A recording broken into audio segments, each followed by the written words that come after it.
Hey, welcome once again. We're at the Gathering of Friends 2015 in Niagara Falls, New York. Daryl and myself, Central Glim, here from Meeple Syrup, and we're here with our good friends from Huch and Friends. No, let me try it. I think I got this right. Huch and Friends. No. No? No. Well, How are we supposed to say it? It would be Huch and Friends. Who and Friends. like an owl?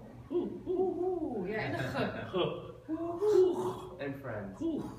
Very good. Yay! Alright. So, Rosetta Stone and Duolingo later, Daryl actually can that's So, first of all, tell us about your company. Tell us about the big titles from your, I'm not going to say it again, but from Huch and Friends. What are the big ones?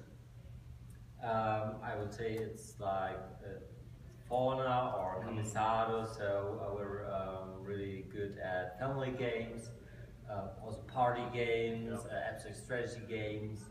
Also, we have our line of logical games. Yep. Yeah, a lot of great like abstract strategy, family. I know. I had 2 copies of Fauna, and both were one I gave away as a prize at Board Game Match. Yep. But sadly, I had both copies in the same box, so they actually got 2 copies, and I have a box. Very nice design. Yeah. So that's a great one. And while we have you here at the Gathering of Friends, we got to ask some questions for our designers out there, ones that can't go to conventions. You know, what are some tips for them on how they could get their game looked at by a company like yours? Of course, conventions are always a good opportunity to sit together and play the game together and see everything and be able to ask direct questions and get to know everything. But of course, it's not the only way.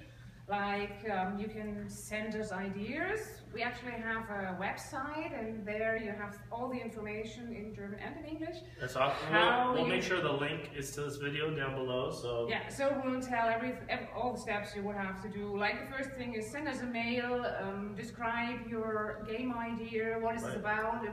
You can add the rules already and put some pictures so we can get an idea what's it about, and we will read it and see, would that be an interesting game, would it fit into our program, and if we think, yeah, it might be interesting, might be something for us, then we ask you to send us a prototype so we can play test it and give it to test groups, collect feedback on the game, and yeah, that's basically how it works, and if the feedback is good from the testers, and I mean, we have got lots of game ideas that we get sent, so even sometimes we have quite good games and we have to return and say, yeah, it's a good idea, it's a good game, certainly, but actually in our test zones we tested games for the same target groups, and other games simply had the better results. There's nothing wrong with your game, but the others, there were some others that simply were better or were received better in that that moment, and so then we continue with those. No, that's great. I mean, it's important for people to remember that just because someone says no doesn't mean that their game won't get published, or it just might not be the right fit for the, you know, and finding the right fit is really important, because then everyone is passionately involved in the project. For example, the theme might be something that we don't like. On that website, we also say what kind of themes or kinds of games we are not looking for, like something that's sport games, that's nothing for us. Too bad. There goes half my collection. Yeah, sorry. And things like that, or very like gamers games.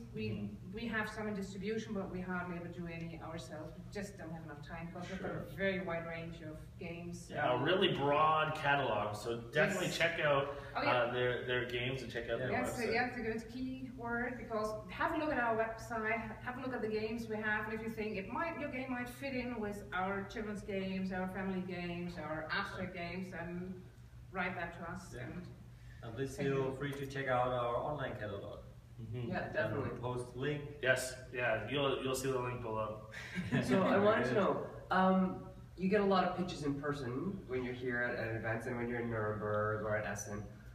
Do you, or have you got any video pitches yet? So somebody would record a video of their playthrough? Yes, they are very helpful. I very much appreciate if you get anything like that, because we don't have to fight ourselves through the rules sometimes. No offense to anybody, but sometimes they're not well written. Well, that's an important and skill. It is, yes. So sometimes it's very hard to really find out from the rules what kind of game. If it is a really good game, you sometimes don't notice it. You have to try it. But if it's badly written, you might not even ask for it to find out. So. A video is great because you can show how to play it, either explain it or just film one round how you actually play it. That's really helpful.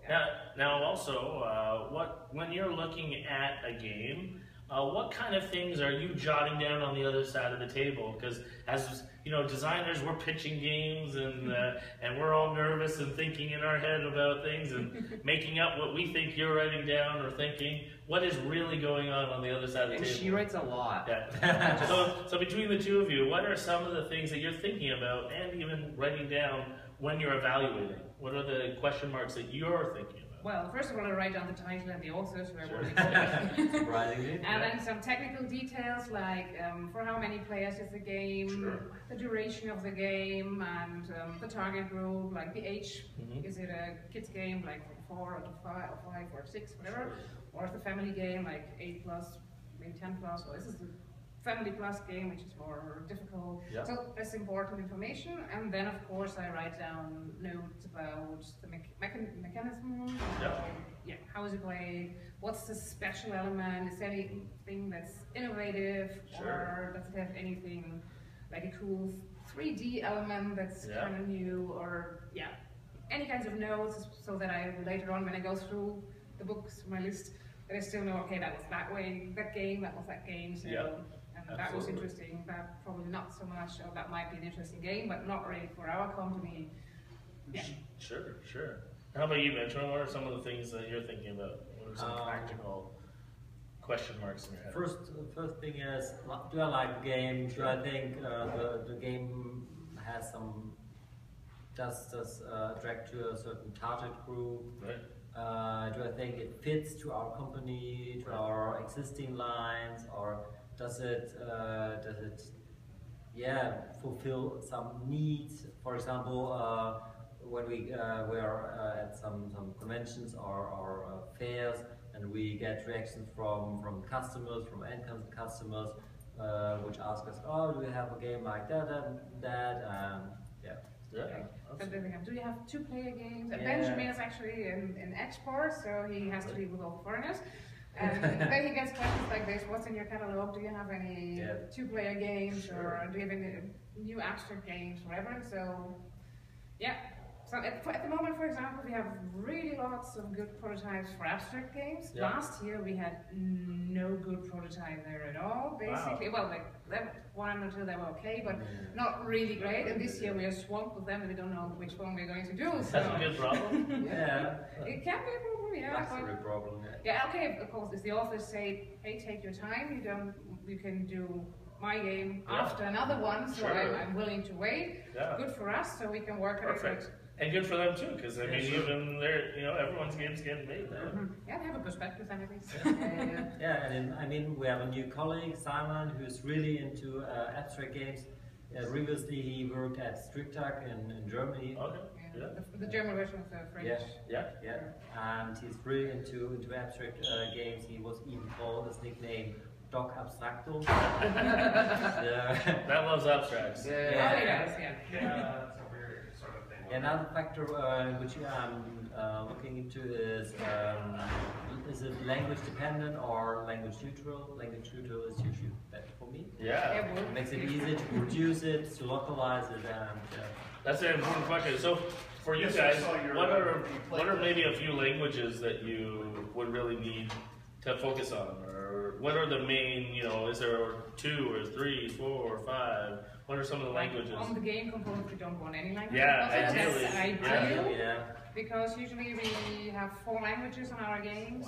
That's German, English, French, and Dutch. We have other games where there are more languages. Sometimes we had Turkish last year. We had, I think, Danish and Polish. Spanish. So whenever it's possible then to be able to just keep all that language in the rule book and icons or a card, 1 or 2 cards that's used on the board. worded reference. That's helpful. That Yeah. makes it easier also for our distributors, so they can just simply start with 500 copies, Sure. insert the rule, and See their if it language. works. Yeah. Yes, And if it works well, they might decide to do a localized version where they translate the title to Lithuanian or whatever. Right. Sure. Last question before we go, because I think they're setting up Werewolf. Yeah, Werewolf is getting set up. Is what is one game that you had in your hands that you couldn't sign that you wish you did? Oh, that's a tough question. I mean, before our time, Yeah, Yeah. the legend maybe. it was Hanabi. Oh. We refused to do, but no. we would have been able to sign it, but we refused to do out of some reasons. Sure. I mean, that's the thing. It's an art, but at the same time, everyone's trying to figure it out. Yeah, you never know in advance, do we would have expected a No. little card game to be No. nominated. But I mean, it's great that the jury is open-minded and Yes. accept all kind of games. Absolutely, it opens the door for future Yeah, games. exactly. Perfect. Well, thanks very much, Britta and Benjamin. We really have to clear out before. We'll be eaten by werewolves. Yeah, that's before all. we get eaten Werewolves by coming. werewolves and I get lynched because I'm a villager. I swear. I am a villager. He's a werewolf. That guy, werewolf. No, werewolf. I think That guy, you're. werewolf. See, he changed it too. We would be Very werewolves and suspicious. just eat them. Thank you. Bye. Bye-bye. Do you recognize anything?